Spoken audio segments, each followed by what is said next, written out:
right. Thank you for saying something. Someone say something anywhere? Oh, okay.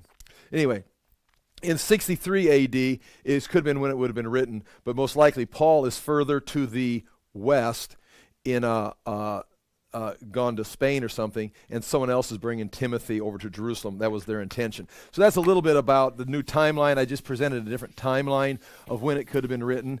Let's go ahead and look at the notes, the packet of notes on the introduction, and just shoot through some things on page 1, where it says points of interest. Number 6, this book presents a window into difference between Gentile and the Jewish thinking, the Western mind and the Eastern mind. All people are the same. They've all got the same, sin nature, same made in the image of God, but their culture and their philosophy, their way of looking at the world, their vocabulary differs from culture to culture. And there's a difference between the Gentile culture and the Jewish culture way of thinking. And some of those would be a difference in the way the two reason, the way they consider time, the way they present arguments, their format of arguments, and then also their view of history, the way they view history. Of course, a Gentile is not going to consider Jewish history the way the Jews do. The Jews think that God is working through the Jewish nation, Jewish culture, to bring about the kingdom. The Gentiles are not going to see that. The Jews have been waiting for the Messiah,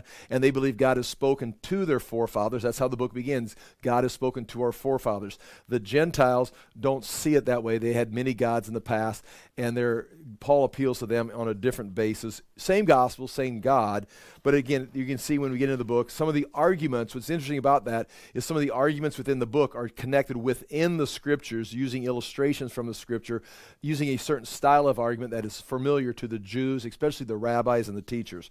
Go to page 2, where it says,